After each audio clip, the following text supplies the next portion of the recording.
The bruise on my daughter's arm told a story her words couldn't.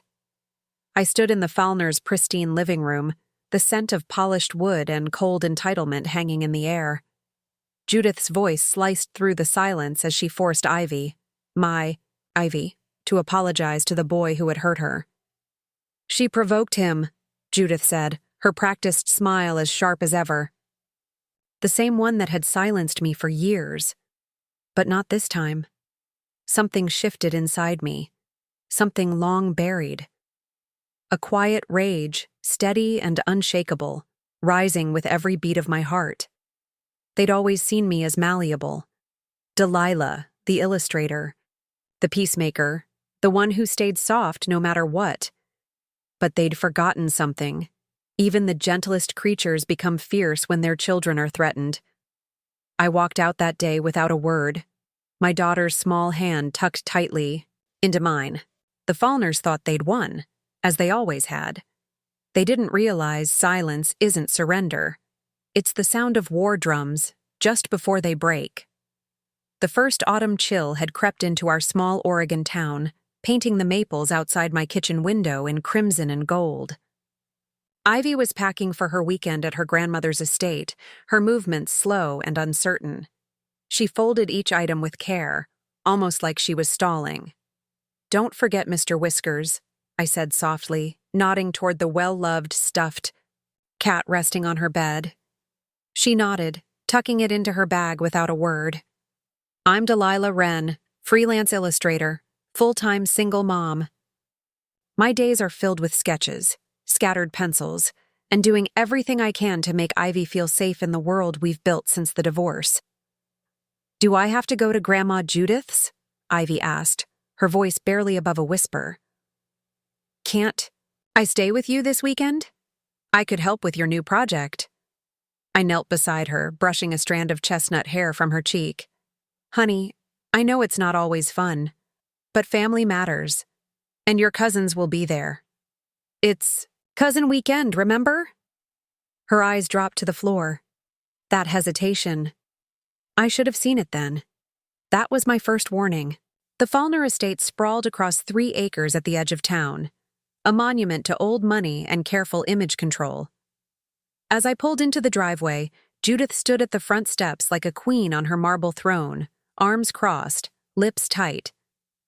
"We were beginning to wonder if you'd forgotten," she said, her eyes gliding over Ivy's jeans and sneakers. "The other children are already dressed for dinner." "We're right on time," I said evenly. 5 o'clock, as agreed. Judith's hand landed on Ivy's shoulder. "Hurry along, Cashin's been asking when you'd arrive." At the sound of his name, Ivy's shoulders flinched. I noticed. I should have said something. Cashin. Judith's golden boy. Her other son's child. A smile for adults, something colder for everyone else. "Is Ronan here?" I asked. "He's on a call," she said. "Business doesn't stop for weekend visits, Delilah." Of course not. Business always came first. Even when we were married, Ronan had prioritized the family firm over everything. His marriage, his daughter, all of it. I followed them inside, the marble floor echoing beneath my shoes. From the patio came the shrieks of children playing. Through the French doors, I saw Cashin standing apart, watching 2 smaller kids on the swings. Just watching. A cold feeling crawled up my spine. "Maybe I should say hello before I go," I offered. "They're fine," Judith waved it off. Children need to socialize without parents hovering. Then a cry rang out, sharp, followed by a child's sobs. I turned toward the sound. Through the glass, I saw Tyler, one of the younger cousins, on the ground. Cashin stood above him. "Cashin," Judith called, barely raising her voice. "Help Tyler up." Then she turned to me with that same brittle smile. "Boys will be boys. Some children just need firmer hands than others." The words hung in the air, a pointed dig. My parenting was the soft kind, the lesser kind. I knelt beside Ivy, hugging her tightly. "Call me if you need anything. I'm just a phone call away. Her arms clung to me. Can't you stay? Just for a little while? Ivy. Judith interrupted. Your cousins are waiting. Your mother has her own plans. I didn't. My weekend was full of work and quiet worry. But I'd learned long ago, arguing with Judith only made things worse. I'll see you Sunday evening, sweetheart. We'll make brownies when you get home. As Judith guided her toward the door, I heard her whisper. Now remember what we talked about. No tattling. Family handles things privately. The knot in my stomach tightened. I'd doubted myself for years in that house. Ronan had called me dramatic, too sensitive, always overreacting. But something in Ivy's eyes that day? I should have turned around, should have taken her back. But I smiled, waved, and left. For the next 2 days, I buried myself in illustrations for a children's book. Brave forest animals standing up to the shadows around them. I checked my phone too often. Ivy didn't call. By Sunday, I couldn't wait any longer. I arrived at the Fallner estate a full hour early. The front door was locked, but I knew better than to expect a warm welcome. On Sundays, the family usually gathered out back, wine glasses in hand, pretending nothing ever cracked beneath the surface. I walked around to the side gate and keyed in the code I still remembered. The gate creaked open, and I stepped carefully. Along the stone path, the sound of voices drifting from the patio ahead, Judith's commanding tone, a child's choked sob. Then, you need to apologize to Cashin right now, Ivy. You provoked him. Boys don't just act that way for no reason. I froze, then moved. Inside, Ivy sat on the floor, one arm cradled against her chest, her eyes glassy. Cashin stood over her, arms crossed, a smirk curling at the corners of his mouth. Judith knelt beside Ivy, her grip firm on my daughter's shoulder. Say you're sorry for upsetting him, she insisted, her voice light but laced with steel. Ivy looked up and saw me. Tears welled instantly in her eyes. Mom. My voice came out low, cold. What happened? Judith straightened. Just a little disagreement. Ivy took Cashin's game without asking, and he got upset. We're resolving it. I crossed the room in 3 steps, gently lifting Ivy to her feet. Let me see your arm, sweetheart. She hesitated, then extended it. A red mark wrapped around her forearm, the distinct imprint of fingers. Judith didn't even blink. It was an accident. Children play rough. Ivy needs to learn that actions have consequences. I gathered Ivy's things with one hand and held her close with the other. 1,000 things burned on my tongue. Accusations, demands, screams. But Ivy's trembling body kept me grounded. We're leaving, I said simply. There's no need for drama, Judith snapped, her voice sharpening. This is exactly the kind of overreaction that... I turned to face her, and with one look, I silenced her. We're done here. As we stepped toward the door, Cashin called after us, sing-song and cruel. Cry, baby. Judith didn't correct him. In the car, Ivy stared out the window, silent tears slipping down her cheeks. She didn't speak until we were home. Until she was wrapped in the familiar safety of our small kitchen. Then the words came out in a whisper. It's not the first time, she said. Cashin pinches me when no one's looking. He pushed me down last time too. Her voice dropped even lower. Last month, he locked me in the coat closet. I was in there for almost an hour. Each word struck like a blade. Why didn't you tell me? I asked, my voice catching.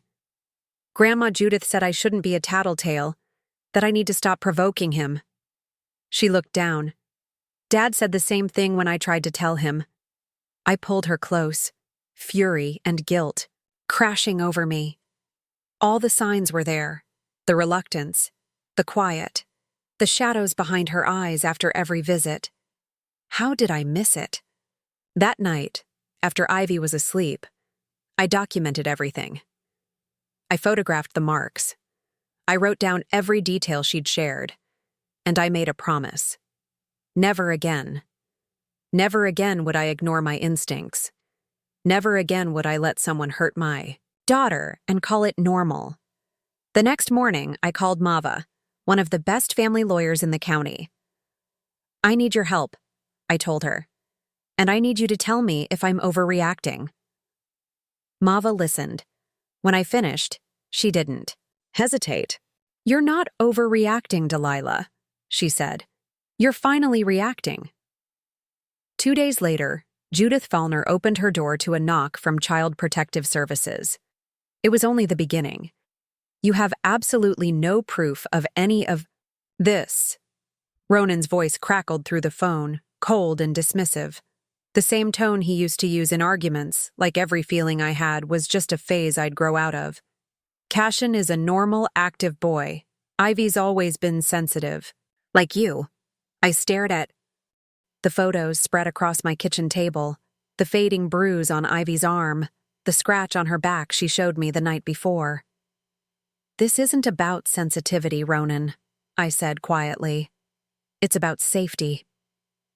It's about you. Trying to drive a wedge between Ivy and her family, he snapped.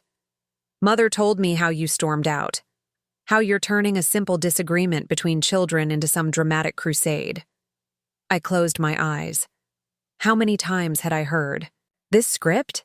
How many times had they told me I was imagining things, overreacting, too emotional? Your mother forced our daughter to apologize to a boy who hurt her. Tell me how that's okay. Cashin's just a boy, he said, exasperated. Boys play rough. Ivy needs to toughen up. After we hung up, I sat at the table for a long time, just breathing. They were so good at this, twisting things until I questioned myself, until I wondered if I really was making too much of it. But I couldn't afford to second-guess myself anymore. Not when Ivy had been so quiet, so small. Not when she had flinched, at her own name. The next morning, I sat across from Ivy's school counselor, Ms. Winters. Her kind eyes met mine over a desk stacked with folders. She's been quieter lately, she confirmed, flipping through her notes. Her teacher mentioned she stopped raising her hand in class a couple months ago, and she's been drawing some concerning images during art therapy. She pulled out several pictures, dark and chaotic, scribbles swallowing small figures. One showed a little girl locked in what looked like a box, a taller figure standing guard outside. Has she talked about any of these? I asked, my throat tight. Not directly, Ms. Winters said gently. But when I asked if she felt safe, she said she did. At home. And at school. She paused meaningfully. She didn't mention her father's family. By the end of our conversation, Ms. Winters was clear. I'll be filing a mandatory report, Ms. Wren. Between what you've shared and what we've seen here, it's warranted. That evening, I started a journal. I wrote down everything I could remember from the past year. Every time Ivy hesitated before a visit. Every time she came back different. Quieter. Duller somehow. I went through old photos, looked at her body language, the way she leaned away from Cashin, the tension in her shoulders, the smile that didn't reach her eyes. How did I not see it? We often see what we're conditioned to accept, Mava told me when I showed her everything. We were in her office, surrounded by case files and coffee cups and quiet determination. The Fallners have trained you to doubt yourself. I let her down, I whispered. Mava shook her head. No. You're standing up for her now. That's what matters. She helped me organize it all. The photos, the notes from school, Ivy's words. Document everything, she said. Every call, every text, every conversation. The Fallners will fight back, and they'll fight dirty. She was right. 2 days after Child Services visited, the backlash began. First came the text from Judith. I'm disappointed in your tactics, Delilah. Bringing strangers into family matters shows your true character. Then a call from Ronan's lawyer.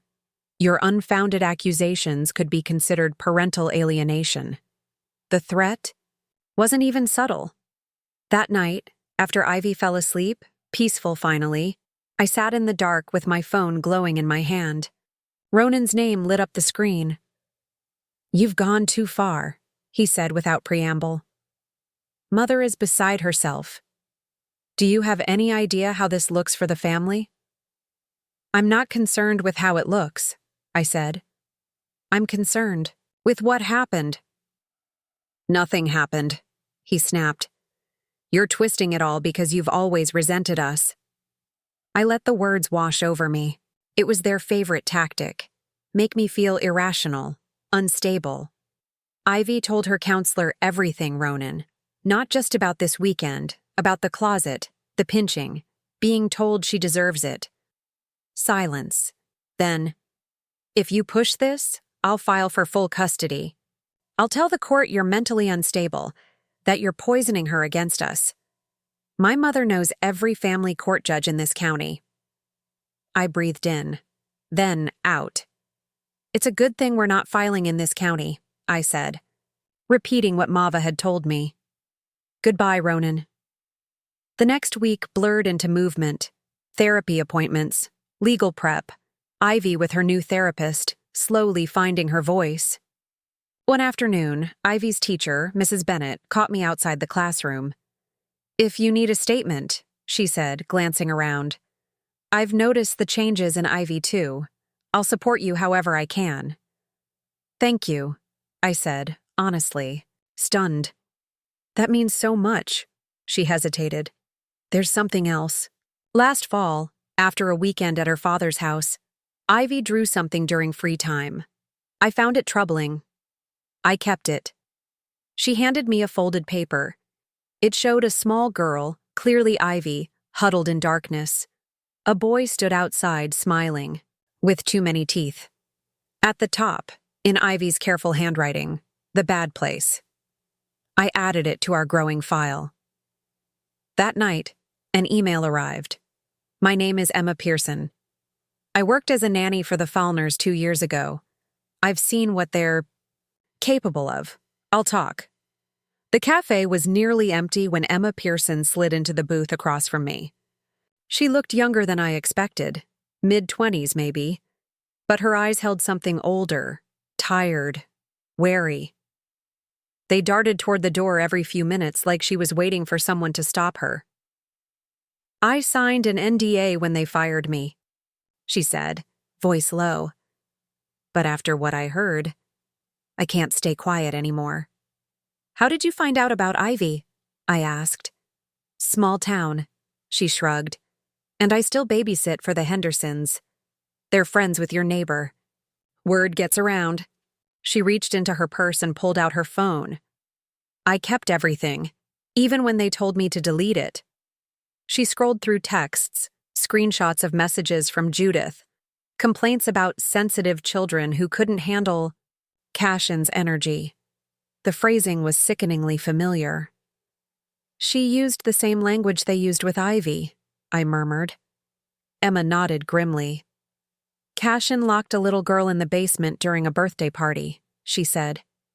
When she finally got out and told her parents, Judith claimed the girl wandered down there alone and panicked. I blinked. "They fired you because of that?" "Fired me the next day. Said I should have been watching better. I was upstairs helping with the cake." "Did you believe the girl?" I asked. Emma's jaw tightened. I knew she was telling the truth. Cashin had done things like that before, breaking toys, blaming other kids, pushing when adults weren't looking. But Judith always protected him, said he was spirited, said the others were lying. By the time we parted, Emma had agreed to provide a sworn statement to Mava. It wasn't the kind of evidence that made headlines, but it proved a pattern, and more importantly, it showed Ivy wasn't the first. The next morning, a certified letter arrived from Ronan's attorney. He was filing for full custody. The claim? That I was emotionally unstable and coaching Ivy to make false accusations. The hearing was set for the following month. "They're moving fast," Mava said when I called her. "Trying to overwhelm you. Make you think it's hopeless." "Is it?" I asked. "Could they really take her? From me?" "Not if I have anything to say about it," she replied. "And remember, we filed in a different jurisdiction. Judith's influence doesn't stretch that far." But the Fallners campaign had only just begun. Ronan's sister started calling mutual friends, painting me as vindictive. Judith reached out to Ivy's classmates' parents, suggesting playdates be canceled due to family tensions. Even my landlord received a call, warning I might become an unstable tenant. "They're trying to isolate us," I said during one of our strategy sessions with Mava. "That's what abusers do," she replied. "Cut off support. Make you feel alone." She looked at me firmly. "But they miscalculated, Delilah. You're not alone anymore." She was right. For every person who stepped back, someone else stepped forward. Mrs. Bennett rallied a quiet group of teachers who had noticed Ivy's changes. My clients offered support. A few even offered to testify about my character, my work ethic. Even my parents, normally quiet, hesitant people, flew in from Arizona to stand by me. And through it all, Ivy began to bloom again. In therapy, she found her voice. The nightmares faded. Her drawings shifted from black and gray to color again. Sunlight. Through trees, animals with wings. "You're doing the right thing, Mom," she said one night as I tucked her in. The simplicity of her words undid me. 2 weeks before the hearing, Mava called with something that changed everything. "Remember that little girl Emma told us about? The one Cashin locked in the basement?" "Of course." "I found her family." I froze. "They were paid off," Mava continued. "Big settlement, ironclad NDAs, but they're willing to talk." "Why?" I asked. "Why risk it now?" "Because Mrs. Watson, her mom, still regrets staying silent. Her daughter had nightmares. For a year. And," Mava hesitated, "there's more. The Watsons weren't the first family." I sank into the nearest chair. 2 years ago, at a private camp, another incident, another payout. The pieces started to fall. A pattern. A history, a cover-up carefully curated over years. Mava guided us through amending our case, adding the new evidence. The court appointed a guardian ad litem, an independent advocate to represent Ivy's best interests. Predictably, the Fallners fought harder. Judith gave an interview to the local paper, portraying herself as the loving matriarch under attack. The article included a carefully staged photo of her and Cashin, him looking angelic, her looking tired but noble. But the comment section told a different story. Neighbors, former employees, friends of friends. People began sharing their own quiet stories. Nothing damning enough for court, but enough to plant seeds of doubt. "Public opinion's shifting," Mava said. "They're losing control of the narrative." But the real break didn't come from lawyers or paperwork. It came from a child. During a court-mandated family therapy session, a last-ditch effort at reconciliation before the hearing, Cashin let his mask slip. The therapist asked each person how they felt about the situation. When it was his turn, Cashin looked straight at Ivy and said, flat and cold, "She's a liar. Always has been. And when this is over, she'll be sorry." The room went still. Even Ronan looked uncomfortable. The therapist documented the moment immediately. The guardian ad litem, present in the room, requested an emergency hearing. That night, as I tucked Ivy into bed, my phone buzzed. A text. No name, just a video file. I tapped it open and froze. Security footage from inside the Fellner estate. Cashin, shoving Ivy, twisting her arm. Judith, standing in the doorway. Watching, doing nothing. Beneath the video, A single message. Judith had these cameras installed last year. Forgot they saved to the cloud. I can't come forward. But I couldn't let them win. Good luck. I forwarded it to Mava instantly. Her reply came within minutes. This changes everything. Call me first thing tomorrow. As I sat beside Ivy, watching her sleep, I felt something I hadn't felt in weeks. Hope. Real hope. The Fellners had built their empire on silence, but silence doesn't last forever. The footage played on Judge Eleanor Harlow's monitor in complete silence, except for the quiet tick of the antique clock on her wall. Mava and I sat across from her desk, barely breathing. Cashin, caught on camera, shoving Ivy hard to the ground, twisting her arm, laughing as he walked away, and Judith, standing in the doorway, watching, not moving, not stopping it. When the clip ended, Judge Harlow removed her glasses, setting them down with a soft click. She rubbed the bridge of her nose, exhaling slowly. "How did you obtain this footage, Ms. Carson?" she asked. Mava straightened. "It was sent anonymously to my client, Your Honor. We believe it came from the Fellners' home security system." "Anonymously?" The judge's brow lifted. "And you have no idea who might have access?" "No, Your Honor," I replied. "But the metadata confirms it was recorded the Sunday in question. The faces are clearly visible." The judge was quiet for a long moment, tapping her pen against her legal pad. "This changes the complexion of the case significantly. I'm ordering an emergency hearing for tomorrow, 9 a.m. sharp. All parties will be present." Outside the courthouse, Mava squeezed my hand. "This is it, Delilah. The footage matches Ivy's account exactly. They can't explain this away." I wanted to believe her, but years of being gaslit by the Fellners had taught me to be cautious. "They always have an explanation," I murmured. "Judith? She always spins it." "Not this time," Mava said, her voice full of steel. "Not with Harlow on the bench. She protects kids. Always has." That night, while Ivy stayed with my parents, safe, unaware of the storm circling, I sat at the kitchen table and opened my laptop. For weeks, I'd been keeping a private journal online, documenting everything, our story, our truth. Tonight, I made it public. No names, no video, just the raw, honest path we'd walked. A mother discovering her daughter was being hurt, a family closing ranks, a system that might help or might fail us completely.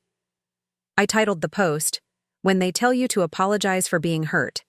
Then I clicked publish.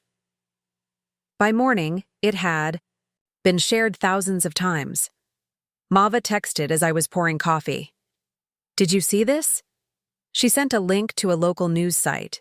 An article had picked up the post. The headline read, "Anonymous Mother Battles Powerful Family Over Alleged Child Abuse." My heart pounded as I read. No names, but the details were unmistakable to anyone who knew the Fellners. The reporter had gone further, interviewing child psychologists, adding context about how wealth and influence can warp justice in family court. "I didn't expect this," I admitted to Mava as we stood outside the courthouse that morning. The sky was a clear, steady blue, oddly peaceful. "Sometimes, the truth just needs a witness," she said. "You gave people permission to look closer, to speak up." Inside, the courtroom was more crowded than I expected.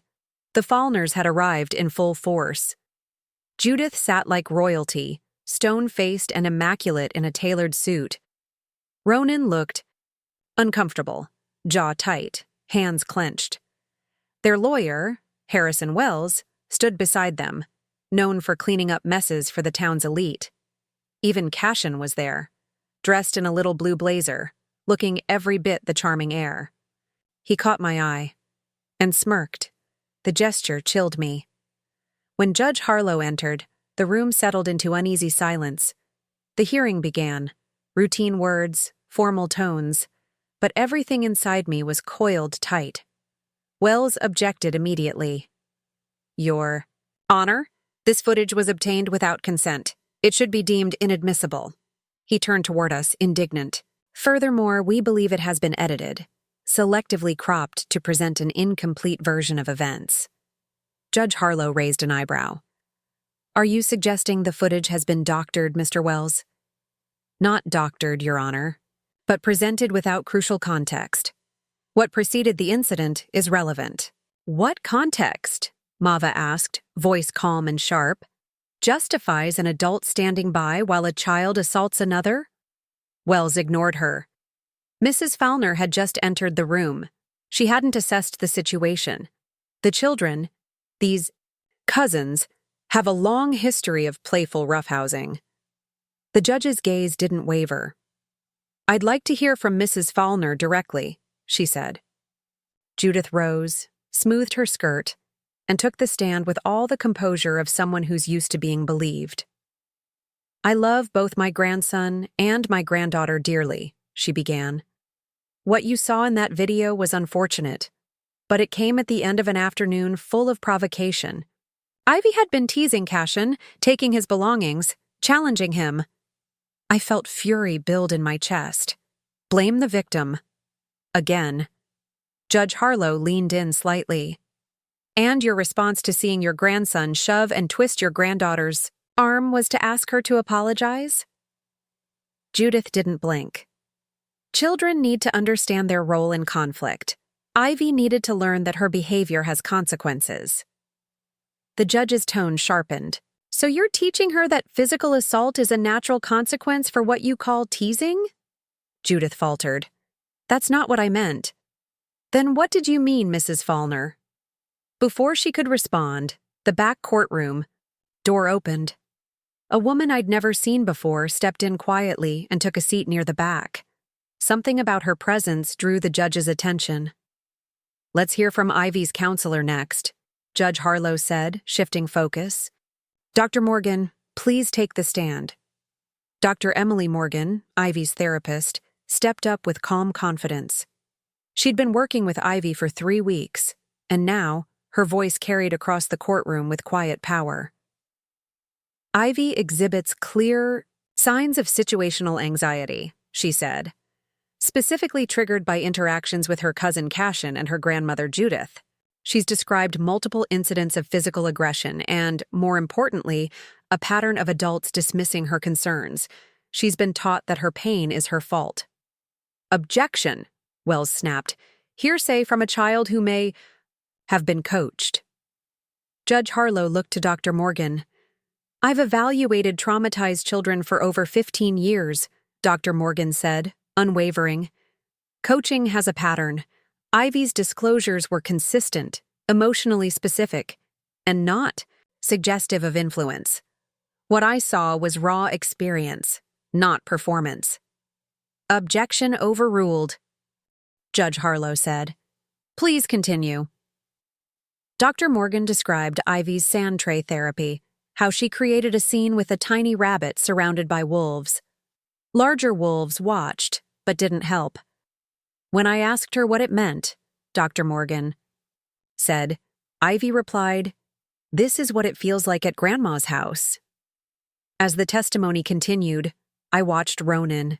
He couldn't meet my eyes. Next came Emma Pearson. Despite Wells's attempts to paint her as a bitter ex-employee, her calm and detailed account matched the pattern perfectly. And then, Mrs. Watson took the stand. The mother of the girl Cashin had once locked in the basement. We were paid to stay quiet, she admitted, voice shaking. Told it was better for our daughter to move on. What made you come forward now? Judge Harlow asked. She looked at me. I read that blog post, she said, and I recognized the truth. I couldn't stay quiet knowing I could have helped someone else. By midday, the Fellners' carefully constructed facade was crumbling. One by one, the people they underestimated were stepping up. And then, just before recess, the woman who'd entered quietly approached Mava. She whispered something in her ear. Mava's eyes widened. She turned immediately and requested a conference with the judge. When court resumed, Judge Harlow made a brief announcement.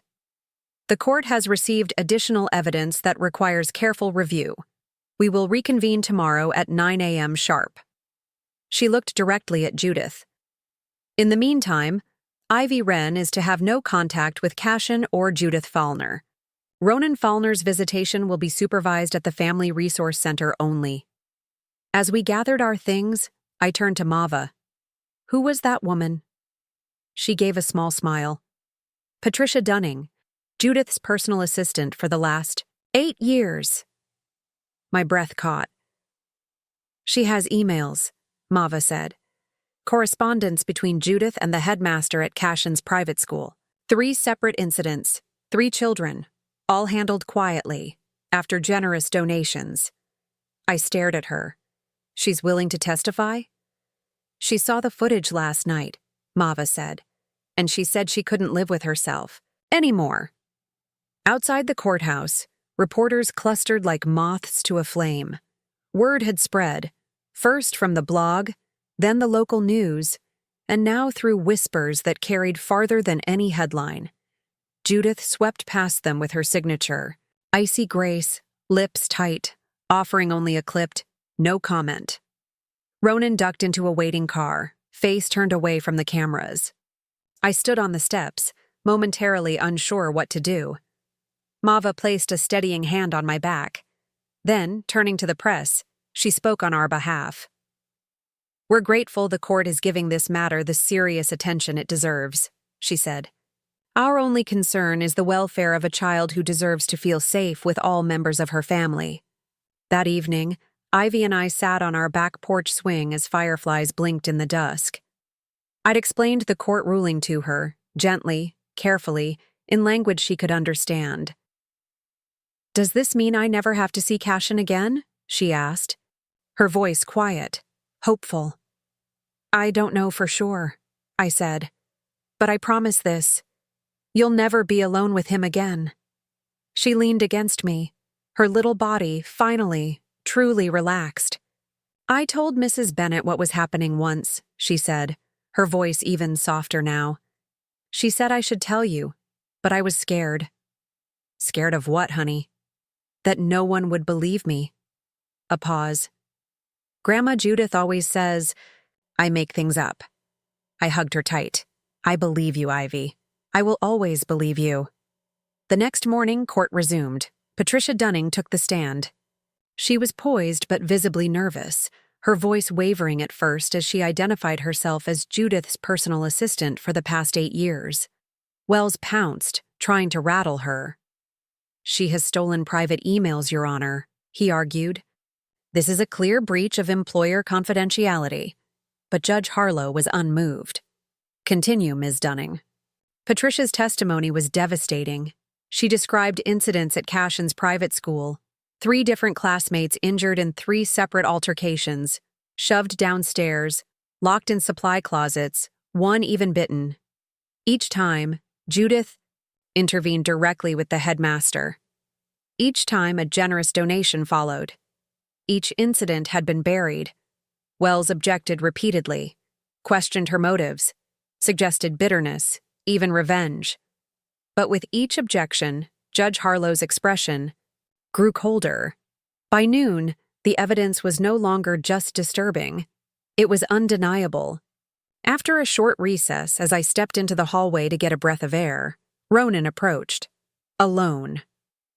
Delilah, he began. His voice was quiet, hesitant. I turned to face him but said nothing. I didn't know, he said. I raised an eyebrow. You didn't want to know. He looked down. What happens now? That depends, I said, my voice low and steady. Do you want to be a father who protects his daughter, or a man who protects his mother's pride? His silence said more than any answer. When court resumed, Judge Harlow's ruling was swift and absolute. Full temporary custody was granted to me. Ronan would be allowed only supervised visitation, after completing parenting classes and acknowledging the abuse. Cashin and Judith? A no-contact order. pending Cashin's completion of an intensive therapeutic program. Judge Harlow's voice didn't waver as she looked over her glasses and delivered the final line. This court takes the safety of children extremely seriously. The evidence presents a disturbing pattern, not only of a child's aggression, but of adults enabling and normalizing harm. This ends today. As we stepped out of the courthouse, the late afternoon sun broke through the clouds. Mava wrapped me in a tight hug. "This is just the beginning," she whispered. "But it's a good beginning." On the drive home, my phone buzzed again and again. National media outlets had picked up the story, blurry on names, but sharp in their critique. Powerful families, silent systems, children falling through the cracks. I turned my phone off. For once, I didn't need the headlines to validate the truth. My daughter was safe. And for the first time in years, she knew, without a doubt, that her voice mattered. 3 months after Judge Harlow's ruling, autumn had returned to Oregon. The trees blazed with color again, fiery reds, deep golds, and that soft kind of orange that looked like hope. Our world had settled into something steady, something that felt, for the first time in a long time, like peace. Ivy and I sat in Dr. Morgan's office for what would be our final session under the court's order. "I'd like to hear from both of you," Dr. Morgan said gently. "What's changed?" Ivy went first. "I don't have bad dreams anymore," she said, legs swinging under the chair. "And I started raising my hand in class again." "That's wonderful," Dr. Morgan smiled. "What about at home?" "Mom and I do pizza and movie nights on Fridays," Ivy said proudly. "And I take art classes on Saturdays. I made a comic book. It's about a girl who can turn invisible, but decides to be seen." My heart swelled. When it was my turn, I hesitated, unsure how to explain something that felt so deeply internal. "Everything's different," I finally said. "It's like we've both been holding our breath for years. And now, we can exhale." Dr. Morgan nodded. "That's common after leaving an abusive dynamic. The body finally relaxes." After the session, we walked to our favorite cafe. Ivy sipped hot chocolate, foam dotting her nose, while I checked my email. A message from Mava sat at the top of my inbox. Subject: Final custody order approved. Full legal and physical custody granted to you. Ronan declined his visitation rights. Relief washed over me like warm rain. But also, beneath it, sadness. Ronan was still Ivy's father, and his choice to walk away instead of doing the work, to grow, to heal, would leave a scar. Not now, maybe not tomorrow, but eventually. "Everything okay, Mom?" Ivy asked, a chocolate mustache stretching across her upper lip. I smiled and tucked my phone away. "Everything's great," I said. "In fact, I think this calls for an extra cookie." Life had changed in quiet, profound ways. Judith had stepped down from all her charitable boards. Ronan had taken a leave from the family firm. 3 more families came forward, prompted by the Watsons' bravery, each with stories of their own involving Cashin. But all that felt distant. Our focus was healing, rebuilding. Ivy had started writing poetry in school, little verses, full of clarity and depth. Mrs. Bennett said she had a gift for expressing complex feelings in simple lines. "She's processing everything beautifully," she told me at a parent-teacher conference. "And she's helping her classmates process too." My own work had shifted. What started as documentation, a lifeline, had become a blog with a growing following. I wrote about family, gaslighting, supporting children through trauma, and navigating a court system tilted toward the powerful. People responded. They didn't just read, they shared their own stories. Quiet confessions from parents who thought they were alone. They weren't.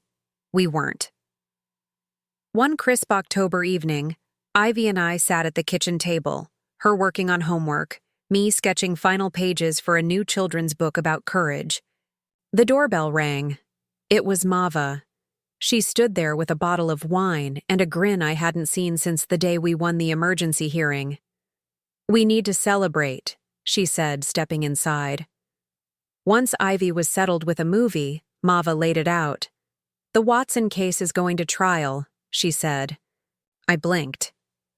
"I thought they settled." "They did, years ago.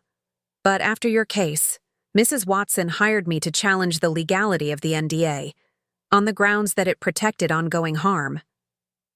"And the judge agreed?" I whispered. "She did.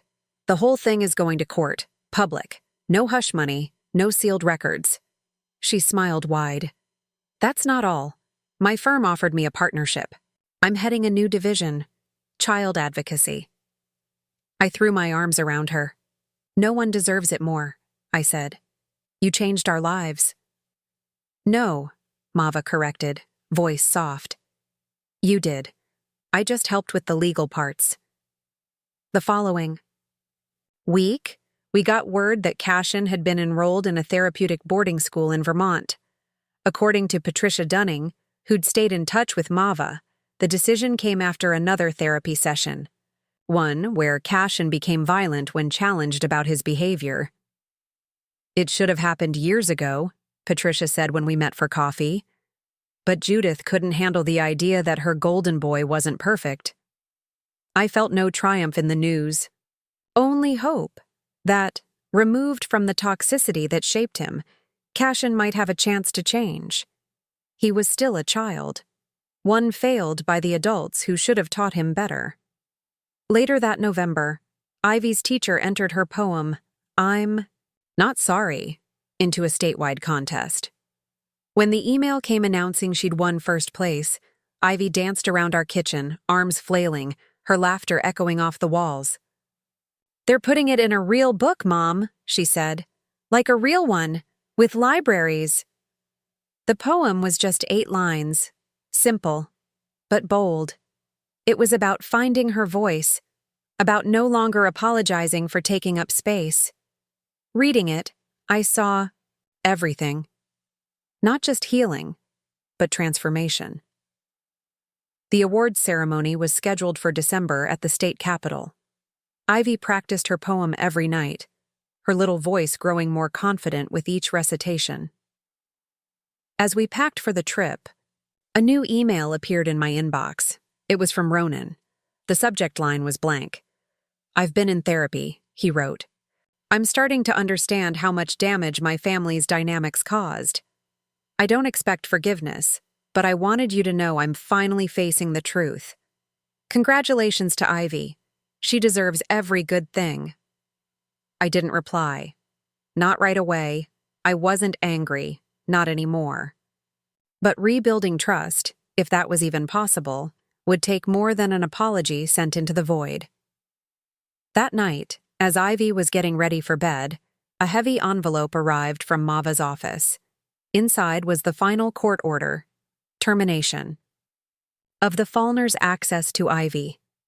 No contact, no visitation, full, permanent custody. Tucked inside was a personal note from Judge Harlow. "Your courage has already protected other children. Never doubt that speaking up was the right choice." Later, as I tucked Ivy into bed, she turned to me with a question I hadn't anticipated. "Mom, do you think Cashin will ever say sorry for hurting me?" I paused, sitting on the edge of her bed.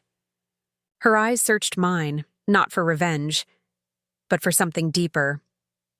Closure. Recognition.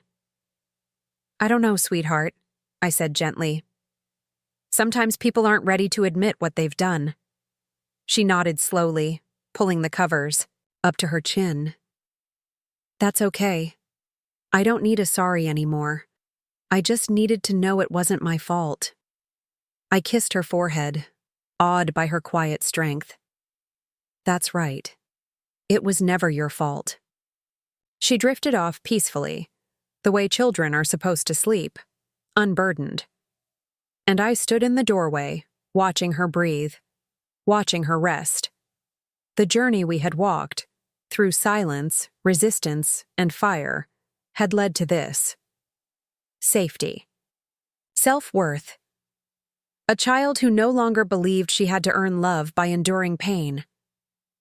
The next morning, as we got ready for Ivy's poetry reading, I received a text from Patricia. Judith just announced her retirement. Stepping down from the family. Business completely. The empire is crumbling, she wrote. I didn't feel triumph, only relief. Judith had ruled her world with manipulation disguised as poise. Her power had always been her image. And now, the mask had cracked.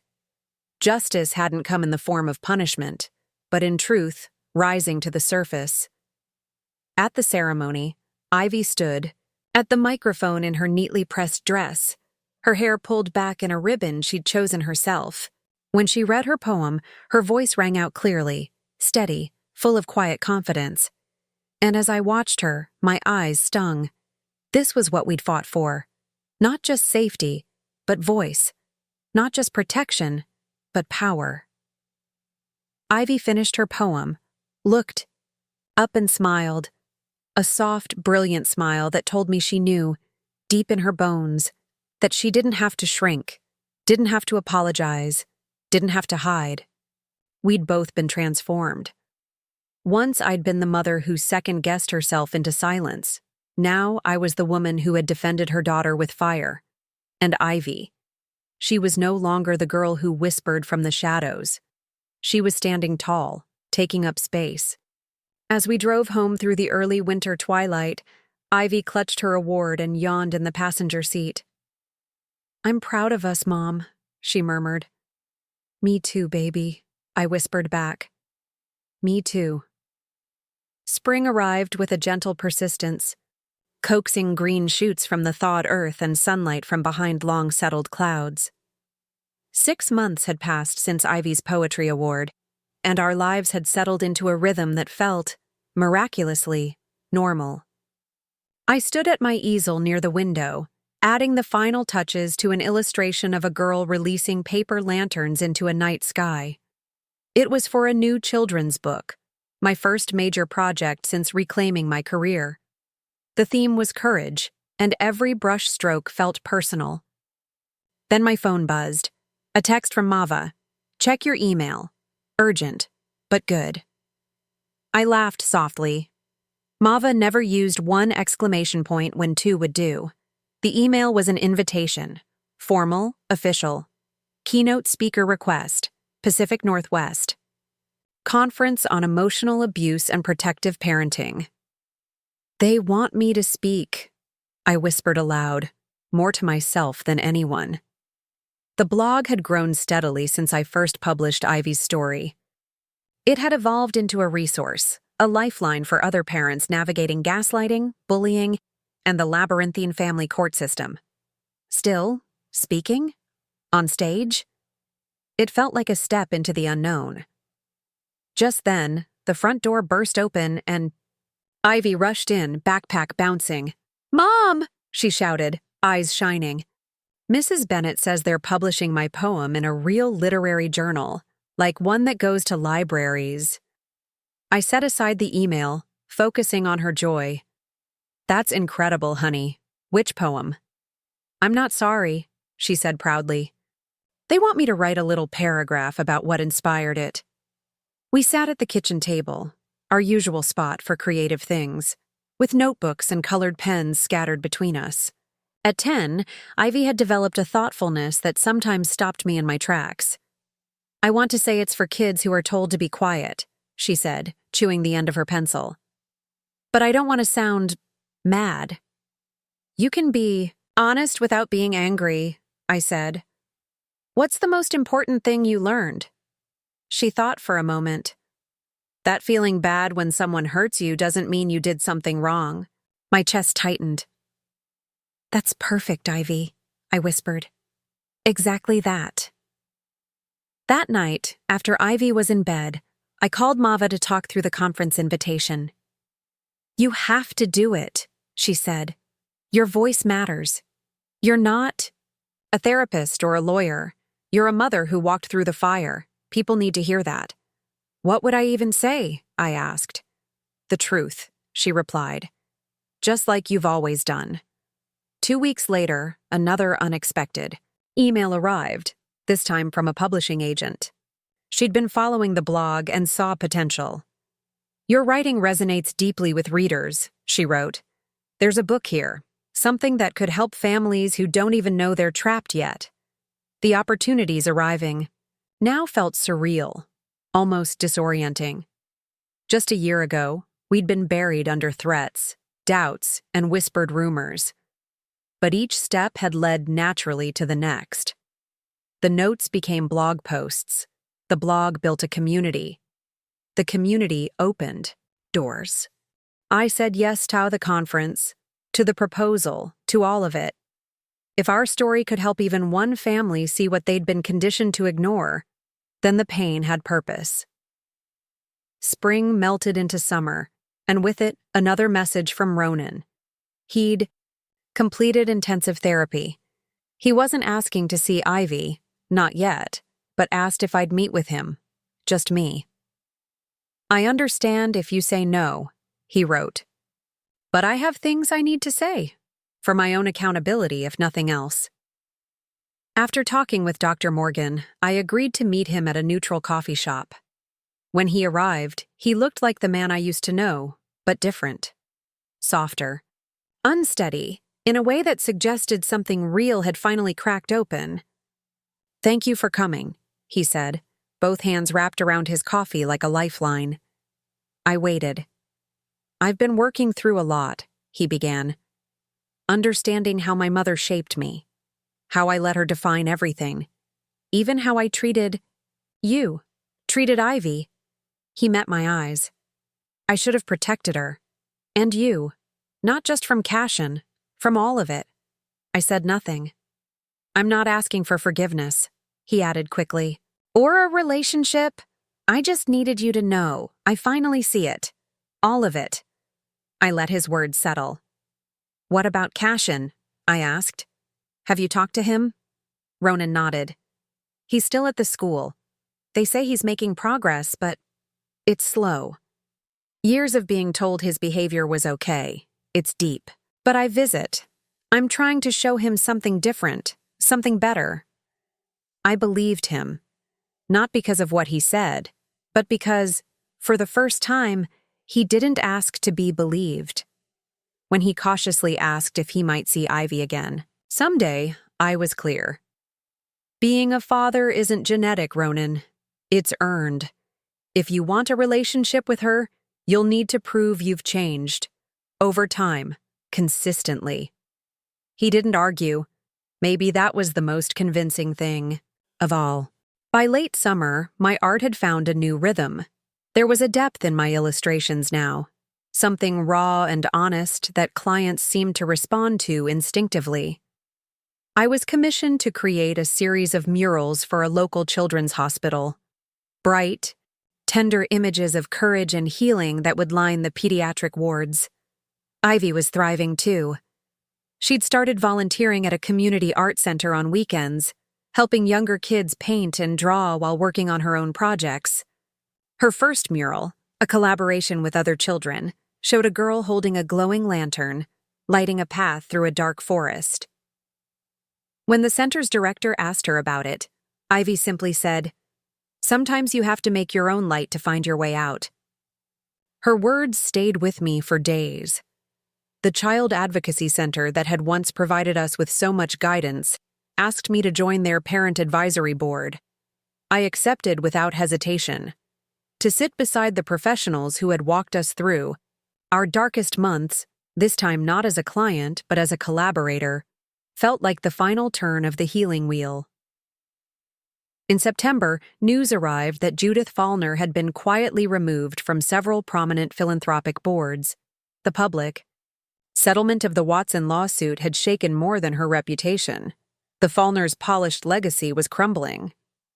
Their name, once synonymous with influence, was now synonymous with cover-ups and silent suffering. I didn't celebrate the fallout, but I did celebrate what it represented, a shift in what the world was willing to accept from the powerful. The week before my keynote at the Parenting and Advocacy Conference, Patricia Dunning invited me to lunch. She was radiant, lighter than I'd ever seen her. She'd left the Fallners for good and accepted a new position with a nonprofit dedicated to family healing. Ironically, she said with a smirk, one that Judith's family used to fund. She stirred her tea. They need someone who knows how abuse hides behind privilege, and I need to use what I witnessed for something good. I nodded, moved. I think that's the most powerful kind of redemption. The conference arrived. I stood behind the podium, staring out at a room full of lawyers, therapists, judges, and parents. I'd rehearsed my speech countless times. Still, my palms trembled slightly as I began. I'm not a legal expert, I told them.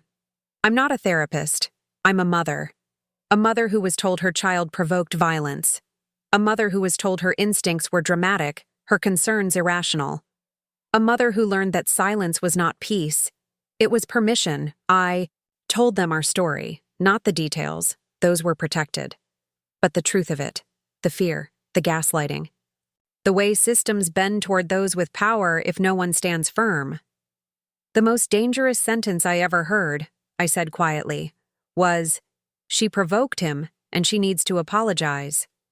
That sentence, I told them, taught my daughter that her pain didn't matter, that a boy's anger carried more weight than her fear, that if she was hurt, it must be her fault. It took everything in me to say no more, I said. The standing ovation was overwhelming. But what mattered most came after. Parents. Quiet ones, shaky ones, brave ones. They pulled me aside and whispered, "That happened to us. That's my daughter's story. Now I know I'm not imagining it." One evening, exactly a year after Judge Harlow's final ruling, Ivy asked if we could go stargazing.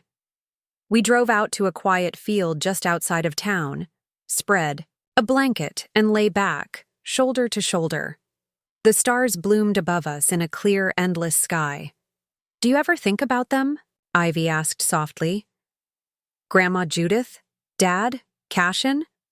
I turned to look at her, silhouetted against the heavens. "Sometimes," I said.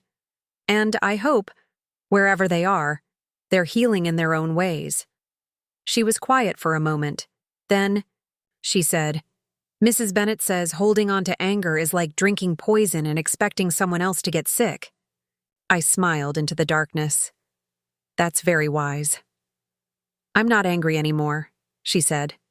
"Just glad we're here, instead of there." I reached for her hand, threading my fingers through hers.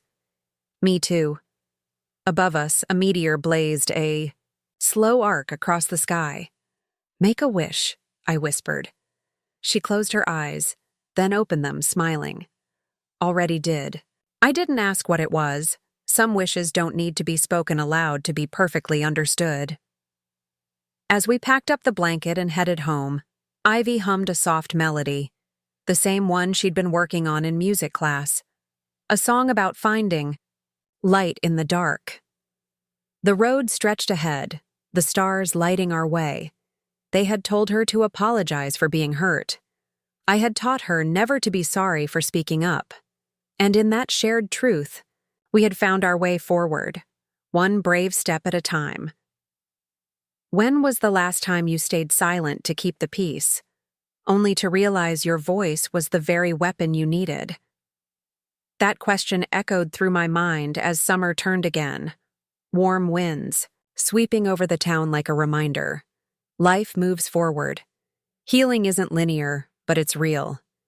And sometimes it blooms quietly. 6 months had passed since the conference. Ivy had just turned 11, her legs suddenly too long for the swing in our backyard, her laughter deeper, fuller.